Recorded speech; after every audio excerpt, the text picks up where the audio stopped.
Welcome back to the Deep Dive. Today, we are tackling a giant. Oh, absolutely a giant. And I honestly don't use that word lightly. We are looking at a career that is so ubiquitous, so deeply woven into the fabric of modern Hollywood, that it's actually kind of hard to see the edges of it. It really is. It's one of those careers where the image, the brand, if you will, sometimes completely eclipses the actual work. You see the face, and you just assume you know the whole story. Exactly. You assume it was a straight line to the top. We are talking about George Clooney today. The one and only.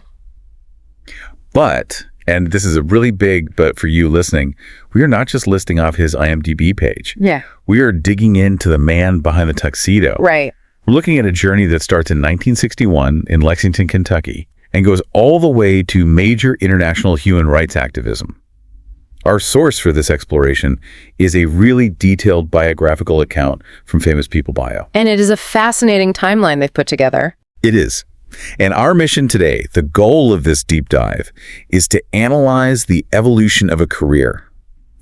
How exactly does someone leverage a massive public failure into total creative freedom? How do they transition from a TV heartthrob to a serious geopolitical activist? It's a huge shift. And what really struck me going through the source material is the sheer contrast. You have this global superstar image, right? The face of a generation, the suave leading man. The epitome of smooth. Right.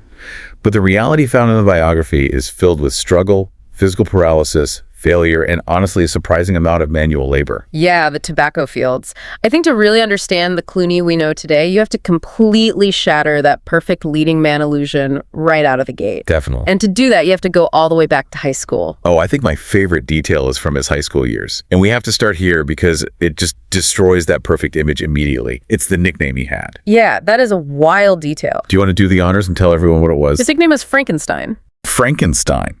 I mean, George Clooney. Huh. The man who was literally the face of handsome for 2 straight decades. I know, it sounds impossible. Called Frankenstein. How does that even happen? Well, it stems from a very real and frankly very traumatic medical incident. The biography notes that in his freshman year of high school, Clooney developed Bell's palsy. Okay, let's unpack this for a second. Bell's palsy. I've heard of it, but what does that actually look like for a teenage boy? It's a condition that causes sudden weakness or even complete paralysis in the muscles on one half of the face. Wow. So literally half of his face just stopped working. His eye wouldn't close properly. The corner of his mouth drooped. He couldn't smile on one side. So you're a freshman in high school, which is already just a nightmare of insecurity and awkwardness for anyone, and suddenly your face doesn't work. Exactly. And the biography points out that this paralysis lasted for about a year. A year. A full year. That is an absolute eternity in high school time. Imagine trying to eat in the cafeteria and it's a mess because your lip doesn't seal properly. Oh, that's terrible. Imagine trying to talk to people, and his peers, being teenagers and often cruel, slapped him with the nickname Frankenstein. That is just brutal. Absolutely brutal. But I feel like this is a massive pivot point. It's not just a sad anecdote. It has to be A defining moment. Yeah. It left a profound effect on him, according to the source. And if you think about the Clooney persona we all know today, the self-deprecation, the quick wit, the way he always seems to be in on the joke, I would argue that was born right there during that year of paralysis. I think you're absolutely right, because he couldn't rely on his looks. Right. When your face is the source of ridicule, you have to develop other defenses quickly. You develop charm. You develop a sense of humor. You learn to make the joke about yourself before the bully can make it. Exactly. You beat them to the punch. It forces a kind of resilience. It teaches you that the face you present to the world isn't the whole story. And frankly, that is probably the best acting training you could possibly get before ever stepping onto a stage. That makes so much sense. So let's look at where all this is happening. We are in Lexington, Kentucky, born May 6, 1961. His parents are Nick Clooney and Nina Bruce Warren. Now, the source mentions Nick Clooney was a television host, a news guy. Yes, a broadcaster. So the cynic in me, and probably in a lot of you listening right now, immediately thinks, oh, nepotism, silver spoon, easy ride to Hollywood. That is the common assumption, isn't it? People think, oh, his dad was on TV, so George just had it made from day one. Right. But the biography explicitly pushes back on that idea. Nick Clooney was a journalist, a local news guy. He wasn't some movie star making millions of dollars. They were comfortable, sure, but the source explicitly notes they didn't have a lot of money. There's this detail that really stuck out to me to establish that grounded upbringing. His mother made his clothes. Yes. That suggests a very specific, very practical kind of childhood. It's definitely not the Hollywood elite lifestyle he inhabits today. Not at all. It tells you he wasn't walking around in designer gear. He was wearing homemade shirts in Kentucky. It's the kind of upbringing where you really understand the value of a dollar. And I think that directly feeds into the insane work ethic we see from him later on. Because he didn't just glide right into acting. He actually tried the academic route first, right? He did try. He went to college, but he never graduated. He was struggling academically, drifting a bit. Just a young man in Kentucky without a super clear direction. Yeah. And then the catalyst happens. The spark. Right. He ended up participating in a local theatrical production that was staged by his cousin. Now, the Clooney family tree is definitely talented. The bio mentions his aunt was Rosemary Clooney, the famous singer. Yes, the talent was there in the bloodline, but it was this specific moment, this local play, that finally lit the fire. That was the spark that led him to pack up and leave Kentucky for California. And this is where the whole overnight success myth really needs to just be thrown out the window. Oh, completely. Because I think people just assume he showed up in L.A., flashed that incredible smile, and just got handed a starring role on television. Not even close to reality. If you look at the timeline the source lays out, it is painful. The starving artist reality. Exactly. He spent 5 years studying acting at the Beverly Hills Playhouse. But he wasn't just studying. He had to survive. Let's list the odd jobs the bio mentions, because they are just fantastic context for who he became. They really are the classic starving artist resume, but with a very gritty, blue-collar twist to them. First off, he sold women's shoes. Just picturing George Clooney kneeling down in a department store, fitting shoes on people, it's very humbling. It's a very unglamorous job. He also sold insurance. Door to door, right? Yes. And then perhaps the most visceral one, cutting tobacco. Okay, I have to stop you there because cutting tobacco, I really don't think people realize what that actually entails. It's not like trimming a hedge in your backyard. No, it is grueling, dirty, physical work. You are out in the field. It's humid. The tobacco leaves are covered in this thick, sticky resin that just gets all over your skin and clothes. And you're using a specialized knife to manually chop these heavy stalks. It's back-breaking labor. Pure manual labor. And the implication here is that these jobs provide a deeply relatable backstory. He knows what hard physical work feels like. He knows what it feels like to come home completely exhausted and covered in dirt. Precisely. So when he's on a movie set decades later and the shoot is running 2 hours late and people are tired, he's probably not the guy complaining. He's the guy thinking, well, at least I'm not out cutting tobacco. That kind of perspective is invaluable in an industry that can be so detached from reality. Yeah. So he's in LA, he's hustling. The source says his television debut was actually in 1978 in a miniseries called Centennial. 1978, keep that year in your head. And he didn't get his huge break on ER until 1994. That is a 16-year gap. 16 years. It's a massive amount of time. Most people give up after 2 or 3 years in Hollywood to grind for over a decade and a half. It was a long apprenticeship. The bio notes he spent the next decade just landing these small roles on various sitcoms. Right. The source specifically mentions The Facts of Life. Yes. I actually went back and looked at some photos from that era. The mullet he was rocking, it was certainly a choice. The hair was glorious in its own 80s way. He also had a recurring role on Roseanne. Right. And in these roles, he was charming, he was funny, but he wasn't a star. This was the slow burn to stardom. He was just a working actor. A journeyman. Exactly.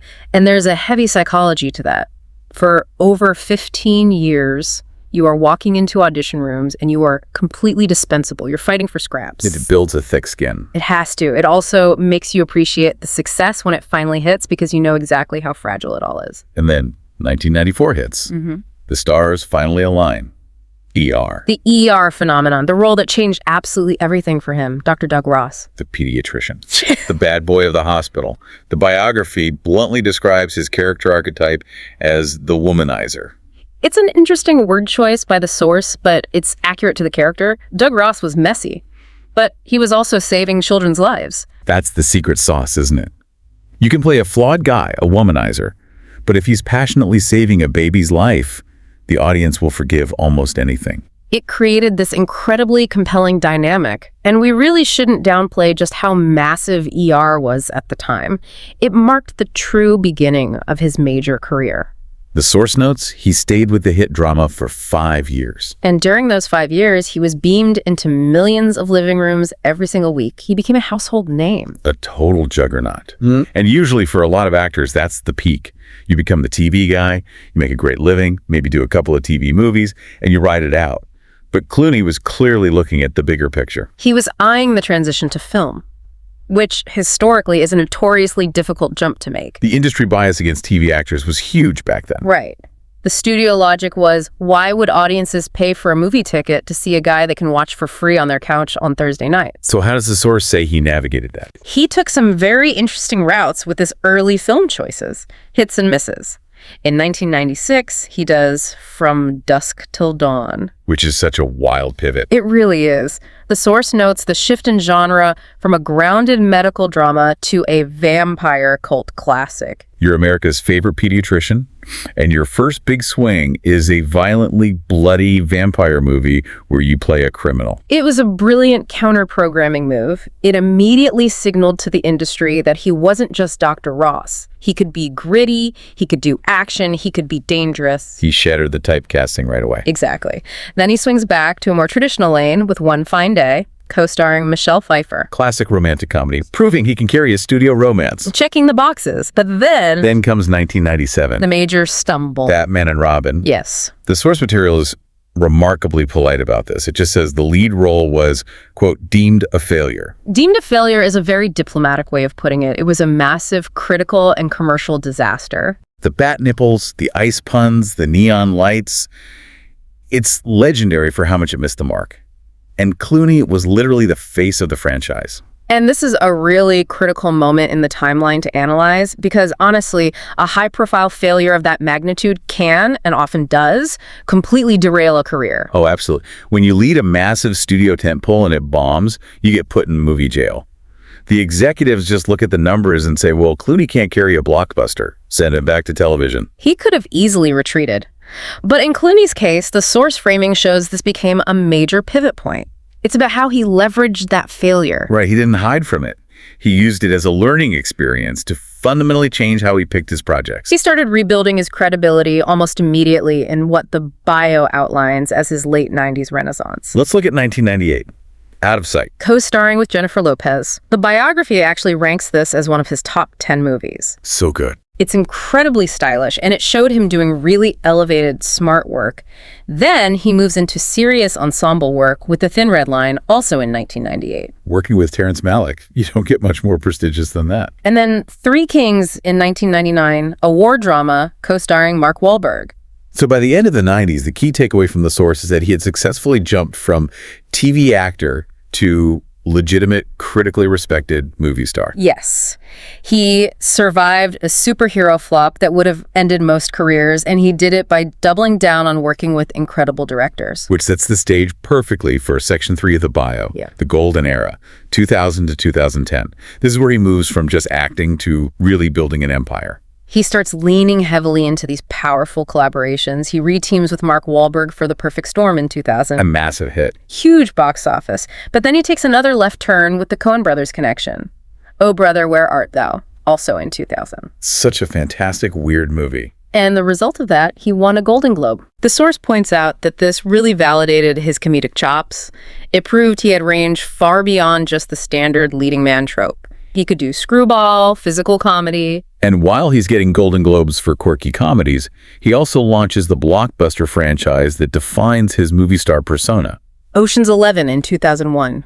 Which the source notes launched a highly successful trilogy. It gave him immense commercial power. But what's fascinating is what he decides to do with that power. He doesn't just buy a bigger house, he pivots to production. Becoming the filmmaker. Exactly. The business moves here are crucial.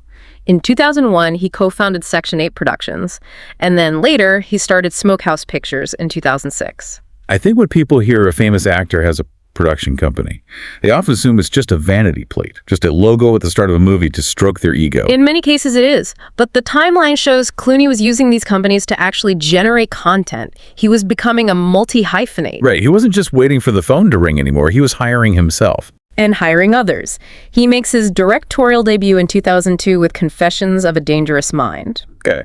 But the auteur really emerges in 2005 with Good Night and Good Luck. Oh, this is a major one. The bio highlights that he directed, produced, and starred in this film. And a very serious subject matter. It's black and white, dealing with journalism and McCarthyism. It was a massive critical success. It brought him serious acclaim and awards. The source notes that in 2005, he earned a spot on Time magazine's list of the 100 most influential people in the world. That's a huge shift in public perception, from the guy in the bad suit to one of the most influential people on the planet. And the validation just kept coming. In 2006, the ultimate industry recognition, he won an Academy Award. For his acting role in Syriana. Yes. An Oscar win completely changes your status in Hollywood. Also in 2006, the source mentions he won the American Cinematheque Award. He was just sweeping everything. But what I love about this era is how he balances the serious auteur stuff with the more commercial or fun projects. Well, the director-actor balance. Right. The biography points out that in 2007, he played a legal fixer in the intense thriller Michael Clayton, A brilliant film, while simultaneously directing Leatherheads. which is a period comedy about early professional football. The range there is just wild. It shows a guy who is completely in the driver's seat of his own career. He's creating the content, not just performing it. And that level of influence gave him a platform, which transitions us into what is arguably the most impactful phase outlined in the source material, Section 4, the humanitarian and the activist. Yeah, this section is where the story goes far beyond Hollywood. It's about how he started leveraging that massive fame. It's a fascinating look at the responsibility of celebrity. The source highlights that his core cause became the Darfur situation in Sudan. And we're not just talking about wearing a ribbon on a red carpet. No, this was deep, sustained involvement. The biography states he received the Summit Peace Award in December 2007, specifically for bringing attention to the crisis. And then it escalated to an official capacity. In 2008, he was named the United Nations Messenger of Peace. That is a very serious designation. It involves actual diplomacy. But he didn't stop at speeches and official titles. The source details concrete actions he took. This is the part that really surprised me, the technology aspect. Yeah. The bio mentions he co-founded something called the Satellite Sentinel Project in 2010. Yes, the Satellite Sentinel Project. Can we talk about the speculative context of this for a second? Yeah. Because it sounds like something out of a spy novel. It really does. The name Sentinel implies watching, guarding, and the idea was literally using commercial satellite technology for human rights monitoring. So they were basically renting satellites to keep an eye on troop movements and potential human rights abuses from space. Exactly, using cutting-edge tech to shine a light on areas where journalists or peacekeepers couldn't safely go. It's a highly innovative way to use wealth and connections for good. It's incredible. And he also wasn't afraid to put himself physically in the mix. The biography notes an instance of civil disobedience. Right. In 2012. He was arrested for protesting outside the Sudanese embassy in Washington, D.C. The source is very clear about this. He transitioned from being an entertainer to acting as a global citizen. He used his platform to actively intervene in geopolitical issues. Because he knew the cameras would follow him. If George Clooney gets arrested, it's global news. And suddenly, millions of people are hearing about Sudan. It's a strategic use of his own celebrity. And alongside the political activism, the source outlines his massive fundraising efforts. He became a central figure in mobilizing Hollywood's resources during global crises. The bio lists his involvement in telethons and fundraising for the 2010 Haiti earthquake. Also the 2004 tsunami. And the September 11th terrorist attacks. He really became the guy the industry looked to when a crisis hit, which is a huge responsibility to shoulder. It is, and it brings us to the final major era the source covers. Section 5, the mature career and personal life spanning from 2011 to 2015. He's older, he's established, he's an activist, but he is still having incredible artistic success. The hit streak continues. In 2011, he stars in The Descendants. The bio notes, he won the Broadcast Film Critics Association Award and a Golden Globe for that role. It was a very vulnerable, critically acclaimed performance. Also in 2011, The Ides of March, which he co-wrote and directed. Exploring politics on screen, mirroring his off-screen interests. Exactly. But then comes 2012, the second Oscar. This is a huge milestone. The source specifically points out he won as a producer for Argo. Oh, we really need to emphasize the significance of this for you listening, because winning as a producer is completely different from winning as an actor. Right, because the producer award is for Best Picture. Yes. Winning Best Picture means you are holding the top prize in the entire industry. It's cemented his status as a true powerhouse producer. He wasn't just the handsome guy saying the lines. He was the guy putting the whole multi-million-dollar puzzle together and delivering the best film of the year. It's the ultimate industry flex. And he followed that up with a string of big blockbusters and sci-fi experiments between 2013 and 2015. Gravity in 2013. A massive technical achievement. Then The Monuments Men in 2014. And there's an interesting thematic link there, don't you think? How so? Well, the movie's about protecting art and history during World War II. It feels very connected to his real-world human rights work and his push to preserve culture. That's a great connection. The art reflects the man's values. And then there was Tomorrowland in 2015. Right. And also in 2015, the biography highlights a major lifetime achievement. On January 11th, he received the Golden Globe Cecil B. DeMille Award. The Lifetime Achievement Award. It's the industry pausing to acknowledge an entire body of work. But the biography doesn't end with just awards. It ends with a really significant personal milestone, meeting his match. Yes. After decades of the media obsessing over his bachelor status. Oh, the tabloids were relentless for years. They really were. But the source notes that he married Amal Alamuddin on September 27, 2014. And her profile, as outlined in the bio, is just incredible. She is described as a human rights lawyer. And the narrative arc the source presents here is really quite poetic. It describes her as the match for the charismatic actor. I love that phrasing. It suggests a true partnership of equals. Exactly. It's not just a Hollywood romance. It's a partnership grounded in shared values, specifically their mutual dedication to human rights work. He found someone who operates on the world stage in a completely different but equally impactful way. It perfectly rounds out the story of his evolution. It really does. So, as we hit the outro of this deep dive, let's just summarize this incredible arc we've covered from the source material. It is quite the journey. We started with a kid in Kentucky, dealing with the facial paralysis of Bell's palsy, earning the nickname Frankenstein. Cutting tobacco in the fields? Right. Grinding through over a decade of minor TV roles. And we followed that all the way to a man holding dual Oscars, one for acting, one for producing. A man deeply involved in international diplomacy and human rights. So, the big so what here? Why does this specific career matter so much to study? I think the source material shows us that George Clooney represents the ultimate long game. The long game, yes. He easily could have peaked at ER. He could have just coasted on that TV fame. But he didn't. He used that momentum to build an entire production empire.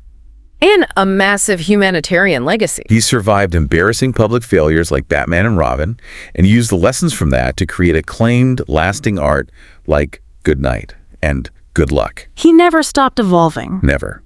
And that leaves us with a final, slightly provocative thought for you to mull over after you finish listening. Let's hear it. When you consider his deep involvement in political directing films like The Ides of March and Good Night and Good Luck, and you combine that with his actual boots-on-the-ground political activism, the arrests, the UN work, where exactly is the line between an artist and a statesman? That is a fascinating question. Does a career like his suggest that storytelling might actually be the ultimate form of diplomacy? It certainly blurs the boundaries. It does.